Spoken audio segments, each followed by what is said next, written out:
कहानी की शुरुआत रशिया के एक बहुत अमीर आदमी के बेटे ग्रिशा से होती है, जो अपने बाप के पैसों की वजह से बहुत ही ज्यादा बिगड़ा हुआ था और वो अक्सर अपना ज्यादातर समय पार्टी करने में बिता देता। और एक दिन जब ग्रिशा एक लड़की को रोड पर ही छोड़कर वापस जा रहा था, तो उसकी तेज रफ्तार की वजह से सिम्योन नाम के एक पुलिस वाले ने उसे रास्ते में ही रोक लिया। पर ग्रिशा को इस बात से कोई फर्क नहीं पड़ा और उसने हर बार की तरह सिम्योन को भी रिश्वत देकर वहाँ से निकलने की कोशिश की, पर सिम्योन इस चीज के लिए तैयार नहीं था। जिसके बाद ग्रिशा ने वहाँ से भागने की कोशिश भी की, पर सिम्योन उसकी गाड़ी के आगे खड़ा हो गया। पर इसके बावजूद भी ग्रिशा नहीं रुका और उसने सिम्योन को अपनी गाड़ी पे लटका के ही चलाना शुरू कर दिया। थोड़ी देर बाद ग्रिशा के पिता पेवल अपने बेटे को छुड़ाने के लिए पुलिस स्टेशन पहुंचे, जहां वो अभी भी लगातार पुलिस वालों के साथ बदतमीजी कर रहा था। और उसकी इन्हीं हरकतों को देखते हुए पुलिस चीफ ने पेवल को जल्द से जल्द ग्रिशा को सुधारने की चेतावनी दी। पुलिस स्टेशन से निकलते ही पेवल ने अपने बेटे को डांटते हुए उसे घर से निकालने की धमकी भी दी। पर ग्रिशा जानता था कि उसके पिता सच में ऐसा कुछ नहीं करने वाले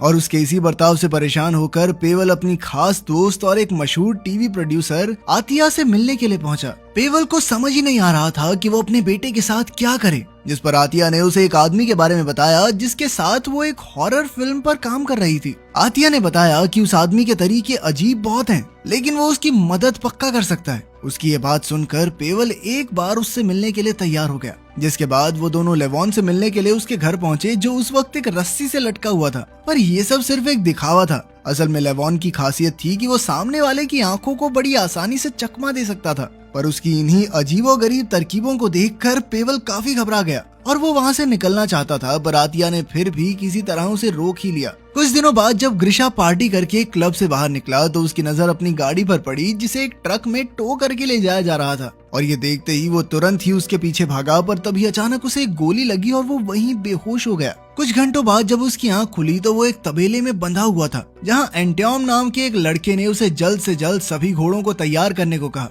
और ऐसा ना करने पर उसे सजा भी मिलने वाली थी। पर ग्रिशा को कुछ समझ नहीं आ रहा था कि ये कहाँ पहुँच गया मैं। और तभी एवडे नाम का एक आदमी उसे घसीटता हुआ बाहर ले गया, जहाँ उसने ग्रिशा पर काम न करने की वजह से चिल्लाना शुरू कर दिया। और तभी उस जमीन का मालिक दिमित्री और उसका बेटा एलास्के भी वहाँ पहुँच गए और उन्होंने ग्रिशा को उनकी बात ना मानने के लिए हंटर से पीटना शुरू कर दिया। जिसके बाद दिमित्री ने उसे एक आखिरी मौका देते हुए जल्द से जल्द काम करने को कहा। और जैसे ही ग्रिशा वापस तबेले के अंदर गया, तो वो तुरंत ही वहाँ से भाग गया। बाहर निकलते ही उसने लोगों से फोन मांगना शुरू कर दिया, पर किसी को भी उस वक्त फोन के बारे में पता ही नहीं था। और ऐसे ही भागते भागते वो गलती से पानी में गिर गया, जिसके बाद वो अपने कपड़े बदलने के लिए वापस गांव में गया और इस बार उसे भागने के जुर्म में फांसी पर लटकाने की सजा सुना दी गई। पर तभी दिमित्री की बेटी अगलाया भी वहां पहुंच गई, जो इस खून खराबे से काफी परेशान हो चुकी थी और उसने अपने पिता से ग्रिशा के लिए रहम की भीख मांगी, जिसके लिए दिमित्री तुरंत ही तैयार भी हो गया। उस वक्त एक चिड़िया उनके ऊपर उड़ रही थी, पर असल में ये कोई नॉर्मल चिड़िया नहीं बल्कि एक ड्रोन कैमरा था और ये पूरा गांव ग्रिशा को सुधारने के लिए लेवॉन के प्लान का एक हिस्सा। पेवल के पैसे और आतिया के टीवी प्रोड्यूसर होने के तजुर्बे की मदद से ये पूरा प्लान बनाया गया था और एक स्नाइपर हर वक्त ग्रिशा को बेहोश करने के लिए तैनात था। पर अपने बेटे की पिटाई देखकर पेवल को समझ नहीं आ रहा था कि आखिर वो ये सब क्यों कर रहा है। पर लेवॉन ने उसे समझाया कि ये सब ग्रिशा की भलाई के लिए ही है। पर तभी उनकी नजर आतिया और लेवॉन की बहस पर पड़ी और सवाल करने पर लेवॉन ने उसे बताया कि असल में वो दोनों एक हॉरर फिल्म पर काम नहीं कर रहे थे, बल्कि उन दोनों ने तो चुपके से शादी कर ली थी। उधर ग्रिशा को यकीन हो चुका था कि वो समय में पीछे आ गया है और वहीं दूसरी तरफ सभी एक्टर्स को एक स्क्रिप्ट दी गई और साथ ही उन सभी को बताया गया कि उनमें से कोई भी अपने बाल नहीं काट सकता और साथ ही वो लोग किसी भी नए जमाने की चीज को नहीं पहन सकते, यहाँ तक कि अंडरवियर भी नहीं। उधर एलास्के अपनी गर्लफ्रेंड लीजा के साथ समय बिता रहा था, जो असल में उस तबेले में घोड़ों का ध्यान रखती थी। थोड़ी देर बाद एलास्के ने अगलाया की स्क्रिप्ट का मजाक भी उड़ाया, क्योंकि स्क्रिप्ट के मुताबिक उसे ग्रिशा की प्रेमिका बनना था। उधर धीरे धीरे ग्रिशा ने उस गांव को ही अपनी जिंदगी मान लिया, जहां उसे बिल्कुल भी आराम नहीं दिया जाता, बल्कि गलती हो जाए तो सजा अलग से मिलेगी। तभी एक दिन ग्रिशा को किसी के रोने की आवाज सुनाई दी और जब वो उस आवाज के पास पहुंचा, तो वहाँ कोई और नहीं बल्कि अगलाया ही थी, जिसने उसे बताया कि दिमित्री जल्द ही उसकी शादी एक बूढ़े आदमी से करवाने वाला है। पर ग्रिशा कहने लगा कि 4 दिन में मर जाएगा बुड्ढा, उसके बाद उसका सारा पैसा तेरा, मजे ही मजे, जिंदगी के स्वाद आएंगे तुझे। खैर कुछ दिनों बाद ग्रिशा ने एक मुर्गी चुरा कर एंटियोम को तुरंत ही सूप बनाने का सामान लाने को कहा, जिसे वो एंटियोम के बिना अकेला ही पी गया। पर थोड़ी देर बाद ही मुर्गी की चोरी की खबर एवडे तक पहुंच गई और उसने सभी नौकरों को एक लाइन में बैठने को कहा, जिसके बाद वो एंटियोम को उठाकर एक कमरे में सजा देने के लिए ले गया। पर ग्रिशा को अभी भी कोई फर्क नहीं पड़ा। कुछ देर बाद एंटियोम ने वापस आकर उसे अपनी चोट के निशान दिखाए जो असल में मेकअप से बनाए गए थे। पर एंटियोम से बात करते वक्त उसकी नजर घोड़े के नीचे उतारी हुई लीजा की अंडरवियर पर पड़ी, जिसे देखते ही वो तुरंत उसकी तरफ भागा और उसने एक बार फिर से अंडरवियर देखने के लिए लीजा को जमीन पर गिरा दिया। पर तभी कुछ गाँव वालों ने उसे पकड़ लिया और इसी मौके का फायदा उठाकर लीजा वहाँ से भाग गई। उधर ग्रिशा के बर्ताव में कोई बदलाव न देखकर पेवेल इस पूरे प्लान को बंद करना चाहता था। पर तभी उन्हें खबर मिली कि ग्रिशा लीजा से माफी मांगने के लिए उसका पता ढूंढ रहा था। लेवॉन ने तुरंत ही कुछ एक्टर्स को ग्रिशा को लीजा का पता देने के लिए कहा, जिसके बाद ग्रिशा ने पहली बार किसी से जाकर अपनी गलती के लिए माफी मांगी।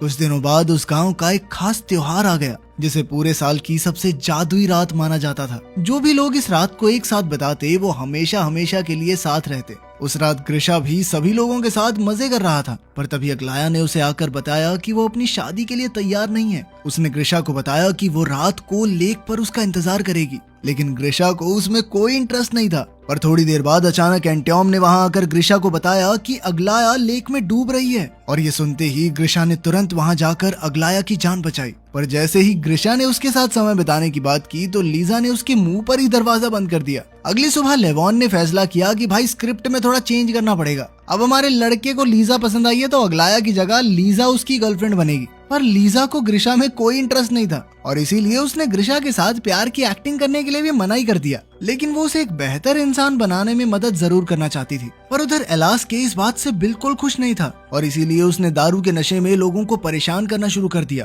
पर ग्रिशा को उसके इस बर्ताव से कोई दिक्कत नहीं थी, बल्कि उसे तो एलास्के से जलन हो रही थी कि साला ये ले रहा है जिंदगी के मजे तो। पर तभी दिमित्री ने उसे अपने पास बुलाकर एलास्के की जगह सजा लेने को कहा, जिसके लिए पहले तो ग्रिशा ने मना कर दिया। पर फिर जब दिमित्री ने कहा कि मैं तुझे आजाद कर दूंगा और भाई खाना भी जबरदस्त दिया करूंगा टॉप नॉच, तो उसकी ये बात सुनकर ग्रिशा मान गया और इस बार उसने अपना खाना एंटियोम के साथ भी बांटा। उधर लेवॉन और आतिया एक दूसरे के करीब आ रहे थे और इसे देखकर पेवेल को लग रहा था कि शायद वो दोनों दोबारा एक साथ आ जाएंगे। पर लेवॉन का कहना था कि ये कभी नहीं हो सकता क्योंकि आतिया असल में पेवेल से प्यार करती है और उसकी इस बात ने पेवेल को गहरी सोच में डाल दिया। उधर जब ग्रिशा को सजा मिल रही थी तो पेवेल अपने बेटे को इस हाल में नहीं देख पा रहा था। पर तभी आतिया ने उसे विश्वास दिलाया कि लेवॉन का प्लान पक्का काम करने वाला था। उधर अपनी सजा खत्म करने के बाद जब ग्रिशा अपनी आजादी के कागज लेने के लिए अंदर गया तो वहाँ एलास्के भी मौजूद था, जिसने उसे पीटते हुए बताया कि ये उसकी बेवकूफी थी जो उसने दिमित्री की बातों पर विश्वास कर लिया।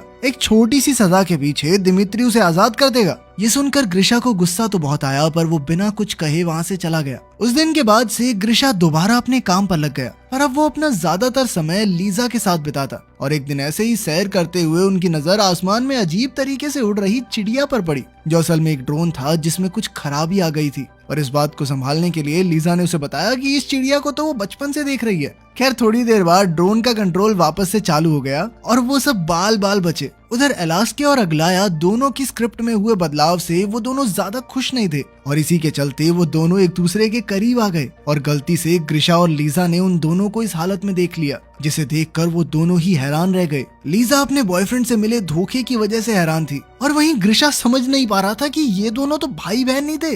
ये खबर मिलते ही लेवॉन ने उन दोनों को काम से निकाल दिया। उधर लीजा का मूड अच्छा करने के लिए ग्रिशा ने खास डिनर का प्रबंध किया, जिसके बाद वो दोनों तारों को देखने के लिए लेट गए, जहां ग्रिशा ने लीजा के सामने अपने प्यार का इजहार किया और उसके अंदर आए बदलाव को देखते हुए वो दोनों एक दूसरे के काफी करीब आ गए। उधर लेवॉन से गुस्सा होकर अग्लाया ने भी पुलिस में जाके कंप्लेंट कर दी कि इन लोगों ने ग्रिशा नाम के लड़के को किडनैप कर रखा है, जिसके बाद पुलिस ने तुरंत ही कार्रवाई करना शुरू कर दिया। ये खबर मिलते ही पेवेल इस पूरे प्लान को बंद करना चाहता था, पर लेवॉन का मानना था कि उनके पास अभी भी समय है और इसीलिए लेवॉन ने गांव पर एक हमला करवाने का फैसला किया। उधर लीजा और ग्रिशा एक दूसरे के साथ समय बिता रहे थे, जहां लीजा ने उसे बताया कि अगर वो दोनों अलग भी हो गए तो भी ग्रिशा को पता होना चाहिए कि लीजा उससे हमेशा प्यार करती रहेगी। पर तभी एंटियोम ने वहां आकर उन्हें गांव पर हुए हमले के बारे में बताया। ये खबर सुनते ही ग्रिशा उल्टी तरफ भागना चाहता था, पर तभी एंटियोम ने उसे बताया कि सभी लोगों का गांव में होना जरूरी है, वरना डाकू पूरे गांव को जला देंगे। उधर गांव में डाकुओं के लिए एक दावत का आयोजन किया गया, पर उनके सरदार को एक लड़की भी चाहिए थी, जिसके लिए एक लड़की को चुना गया। पर तभी उसके पिता ने बीच में आकर विरोध किया, तो उसे अपनी बेटी की इज्जत बचाने के लिए एक मौका दिया गया। अगर वो लड़ाई में जीत गया तो उसकी बेटी बच जाएगी, पर अफसोस उस लड़ाई में उस आदमी की मौत हो गई और उसकी इस बहादुरी को देखते हुए डाकुओं ने उस लड़की को भी जाने दिया, जिसके बाद उन्होंने अपने सरदार के लिए लीजा को चुना। और उसके लाख चिल्लाने के बावजूद भी ग्रिशा उसे बचाने के लिए आगे नहीं गया, पर वहां से निकलते ही उसकी नजर आसमान में उड़ रही उस खास चिड़िया पर पड़ी, जिसके बाद उसने लीजा को बचाने का फैसला किया और वो तुरंत ही एक घोड़े पर बैठकर गांव की तरफ भागा, जहां डाकुओं पर हमला करने के बाद वो लीजा को लेकर वहां से निकल गया। और उसके निकलते ही पुलिस वहां पहुंच गई, पर ग्रिशा के ना होने की वजह से लेवॉन ने कहा कि भाई हम फिल्म शूट कर रहे हैं, यहाँ पे चुपचाप जाओ यहाँ से। पर उधर ग्रिशा और लीजा काफी देर तक चलने के बाद एक पेट्रोल पंप पर पहुंच गए, जिसे देखकर ग्रिशा समझ नहीं पा रहा था कि क्या हो रहा है ये। पर तभी स्नाइपर ने उसे एक बार फिर से बेहोश कर दिया।